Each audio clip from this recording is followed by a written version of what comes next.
Okay. Hello दोस्तों, कैसे हो? बढ़िया होंगे। आज का ना वीडियो लेकर तो भाई आज हम लोग बात करने वाले हैं जॉन सीना के बारे में। कुछ डेटा है जॉन सीना के रिगार्डिंग और एलिमिनेशन चेम्बर का स्पॉइलर भी बहुत जुड़ा हुआ है भाई। तो वीडियो को एंड तक जरूर देखना। रोमन रिंग्स के बारे में बात करने वाले हैं। रिकी स्टार एईडब्ल्यू का सुपरस्टार अब डब्ल्यूडब्ल्यू के अंदर आ चुका है। ड्रू मैकिंटायर, सारी बातें करेंगे, आपको कुछ नहीं करना है, देखना है वीडियो को लास्ट तक। देर किस बात के, फिर स्टार्ट करते हैं आज का वीडियो बिना किसी देरी के। तो स्टार्टिंग ही कर लेते हैं हम लोग रोमन रिंग्स से। तो रोमन रिंग्स ने रिसेंटली जो इंटरव्यू दिया था, मैंने आपको बताया था कि रोमन रिंग्स ने वहाँ क्या क्या बात करी है, तो उसके बारे में हमको चीज़ पता चली है। रोमन रिंग्स ने वहाँ पर एक और चीज़ें बोली थी, उसको मैं आपको बताया हूँ। रोमन रिंग्स बताते हैं, अपने पुराने टाइम को याद करते हैं रोमन रिंग्स, और उसको बताते हैं कि भाई पुराने टाइम की वो चीज़ें जो मिस कर रहे हैं सबसे ज़्यादा, वो है लॉकर रूम का चीज़ें इंजॉय करना। आपको बताइए, लॉकर रूम में बहुत सारी चीज़ें होती है, मैच डिस्कस होता है भाई कि मैंने कौन से ऐसे मूव किए थे, क्या ऐसा हुआ था, सारा इन्वायरमेंट उसको डिस्कस करना, साथ में लॉकर रूम शेयर करना, वो जो कपड़े वपड़े अटायर वो साथ में पहनना, डिस्कस करना चीज़ों को। तो वो सारी चीज़ें रोमन रिंग्स मिस करते हैं। और रोमन रिंग्स ने बहुत बड़ी चीज़ें बोली आपको, मतलब मैं बताना चाहूँगा उससे। रोमन रिंग्स ये बोलते हैं कि भाई देखो, मेरे पास चॉइस थी, या तो मैं वो बॉयज़ जैसा बनूँ या तो मैं एक सुपरस्टार बनूँ, और रोमन रिंग्स ने चूज़ किया सुपरस्टार बनना, इसलिए आज वो रोमन रिंग्स हैं। तो भाई इस तरीके से जो चीज़ें हैं वो रोमन रिंग्स बताते हैं कि भाई वो मैं पास्ट टाइम को एंजॉय करता हूँ, लेकिन मेरे को उसके आगे ही बढ़ना है, या तो मैं एंजॉय कर लूँ या तो फिर मैं आगे बढ़ जाऊँ। मैंने आगे बढ़ने वाला पाथ चुना है। तो भाई ये जो प्रैक्टिकल अप्रोच है रोमन रिंग्स की, इसीलिए ही रोमन रिंग्स बिजनेस माइंडेड है। उन्होंने बिजनेस के बारे में सोचा, ये वर्ड भी यूज़ किया रोमन रिंग्स से। तो ये है, इसलिए तो हर वीडियो के अंदर मैं रोमन रिंग्स की बात करता हूँ। इवन मेरी वीडियो में देखोगे आप, 90% थंबनेल में रोमन रिंग्स है। उसके पीछे कारण क्या है भाई? रोमन रिंग्स की स्टार पावर। जहाँ पर रोमन रिंग्स आते हैं वहाँ पर व्यूज़ आते हैं, और जहाँ पे व्यूज़ आते हैं उसके बारे में बात करूँगा। ऑब्वियसली बात है, मैं यहाँ पर किसी ऐसे सुपरस्टार के बारे में बात करने लग जाऊँगा जिसको का अकीरा टोज़ावा के बारे में आधे लोग जानते ही नहीं होंगे, तो फिर व्यूज़ नहीं आएंगे। तो भाई यही रोमन रिंग्स, इसलिए आज रोमन रिंग्स हैं। तो ये बस ऐसे ही डिस्कस कर लिया मैंने आपके साथ, बताना आपको ये बात कैसी लगी। नेक्स्ट हम लोग रिकी स्टार के रिटर्न की तरफ चलते हैं भाई। एईडब्ल्यू से वो कॉन्ट्रैक्ट उनका एक्सपायर हो गया, अगले ही 24 घंटे में वो डब्ल्यूडब्ल्यू के अंदर आ गए भाई। एनएक्सडी के अंदर आज शो के ऊपर रिकी स्टार्स आए हैं, उन्होंने प्रोमो कट किया कि वो आ चुके हैं नई कंपनी के अंदर, ऐसा वैसा। और उनका आप यहाँ पे ट्वीट भी देख सकते हो, राइट टाइम राइट गाय करके उन्होंने लिखा हुआ है। The game just change W W ने ट्वीट किया था उसको कोट करते हुए। तो रिकी स्टार ऑफिशियली डब्ल्यूडब्ल्यू के सुपरस्टार बन चुके हैं। एनएक्सडी में आए हैं, ऑब्वियसली बात है फ्यूचर है मेन रोस्टर के ऊपर भी आएंगे। तो एडब्ल्यू का जो मामला है वो खाली मैलेकाय ब्लैक, जिनको आप एलेक्स्टर ब्लैक के नाम से, मीरो यानी रूसेफ, ये दो स्टार भी हैं, इनके भी रिपोर्ट्स आ रहे हैं डब्ल्यूडब्ल्यू के अंदर आने में। तो मेरे को तो ऐसा लग रहा है 2-3 साल में अगर जॉन मॉक्सली एडब्ल्यू से चलेगा तो फिर एडब्ल्यू का कुछ बचा ही नहीं है मामला। डेटा बहुत अच्छा है, सोचा आपके साथ शेयर कर देता हूँ। इंडियन एप्लिस शील्ड के लिए कैसा गया है। इंडियन एप्लिस में ही शील्ड का डेब्यू हुआ, और इंडियन एप्लिस में ही शील्ड का पहला ब्रेकअप हुआ, और इंडियन एप्लिस में ही शील्ड का रियूनियन हुआ, और अब इंडियन एप्लिस में रॉलिंस और रोमन फेस टू फेस है। तो भाई 4 जो बड़ी चीज़ें हैं वो इंडियन एप्लिस में हुई है, और इंडियन एप्लिस शील्ड के लिए कितनी बड़ी जगह है। तो भाई ये सब डेटा सुन के ना मज़ा आ आता है। मतलब डब्ल्यूडब्ल्यू के अंदर ये सारी चीज़ें बहुत होती हैं, कई बार लगता है डब्ल्यूडब्ल्यू जानबूझ के करती है, और कई बार कोइंसिडेंस हो ही जाते हैं। भाई कोइंसिडेंस बड़े अच्छे लगते हैं डब्ल्यूडब्ल्यू के अंदर।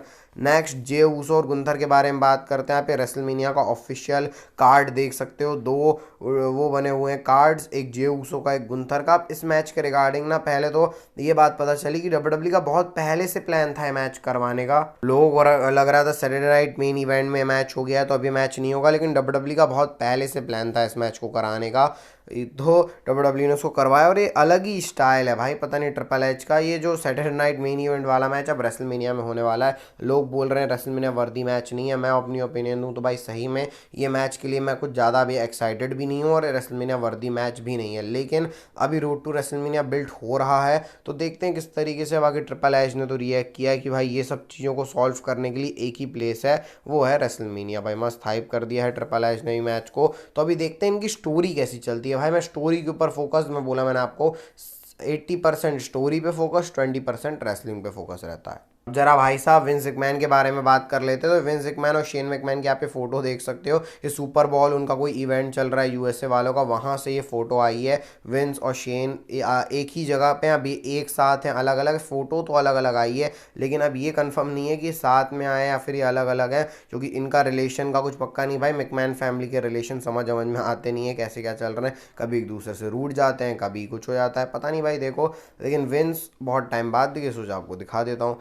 एलिजिया टोपेस रिलीज़ हो गई हैं डब्ल्यूडब्ल्यूई से, उनके बारे में उन्होंने ऑफिशियली बता भी दिया है। तो ये और सबसे ज़्यादा सरप्राइजिंग है। अभी लिगार्डल फैंटाजमा के साथ नहीं, वैसे भी उनके साथ कुछ हो नहीं रहा था, तो बस उनके फ्यूचर को हम यहाँ से ऑल द बेस्ट बोलते हैं। देखते हैं वो आगे क्या करने वाली हैं। आगे एलेक्सा ब्लिस के बारे में बात कर लेते हैं। तो वाइट सिक्स में जाने की जो इनके हिंट है और भी मिल रहे हैं। एलेक्सा ब्लिस का जो आप मैच देख सकते हो स्मैकडाउन में, वहाँ पर ये ग्लिच भी था वाइट सिक्स का, और एक पुराना ट्वीट और एक नए ट्वीट को जो है वाइट सिक्स ने किया है। वाइट सिक्स का पुराना ट्वीट है, when she speak mountain should tremble, it's wait for her, I can only open the door, she must choice to walk through, ऐसे करके उन्होंने लिखा। और ये शी एलेक्सा ब्लिस के लिए यूज़ हुआ है। तो ये वाइट सिक्स ने जो पहले की चीज़ 2024 में या ट्वीट नहीं किया था, कहीं प्रोमो या कुछ था, उसमें ये शी वर्ड यूज़ हुआ था, और वो शी एलेक्सा ब्लिस के लिए था। तो एलेक्सा ब्लिस का भी स्टोर लाइन चलने वाली है वाइट सिक्स में ज्वाइन होने की, तो भाई इसके लिए भी एक्साइटमेंट लेवल तगड़ी है। देखते हैं वहाँ क्या करती हैं एलेक्सा ब्लिस। चलो भाई ड्रू मैकिंटायर के बारे में एक बहुत अच्छी बात कर लेते हैं बहुत टाइम बाद। तो रिपोर्ट्स आ रही हैं कि अब ट्रिपल एच ड्रू मैकिंटायर के लिए अदर ऑप्शन सुन रहे हैं, क्योंकि अभी एक लहर थोड़ी सी चल पड़ी है वी वॉन्ट ड्रू करके, और ड्रू मैकिंटायर के लिए लोग लिख रहे हैं कि भाई जो डिजर्व करता है बंदा उसको तुम दे नहीं रहे हो। मैं भी सोच रहा हूँ भाई डेमन प्रीस्ट ड्रू मैकिंटायर ये मैच नहीं होना चाहिए रेसलमेनिया में, क्योंकि भाई ड्रू मैकिंटायर एक बड़े स्टार, डेमन प्रीस्ट भी एक बड़े स्टार, लेकिन इनके बीच में वैसी स्टोरी बहुत हो चुकी है भाई, दोनों अलग अलग काम करे। तो डब्ल्यूडब्ल्यूई ऑप्शंस देख रही है ड्रू मैकिंटायर के लिए। देखो भाई कौन सा ऑप्शन पसंद आता है। बस road to WrestleMania Drew McIntyre के लिए तो अच्छी होनी चाहिए। बाकी देखो डब्ल्यूडब्ल्यूई इसको किस तरीके से डिजाइन करती है, वो उन्हीं के ऊपर है भाई। जब बात कर लेते हैं आज की नेशनल फायर स्टोरी के बारे में, पहले एक डेटा आप लोग देख लो। डब्ल्यूडब्ल्यूई ने टॉप 10 लॉसेस जॉन सीना की डाली हुई हैं, जो सबसे वर्स्ट लॉसेस बोल सकते हो, शॉकिंग लॉसेस बोल सकते हो। नंबर 10 पे सीएम पंक के साथ समर स्लैम में जो मैच हुआ था।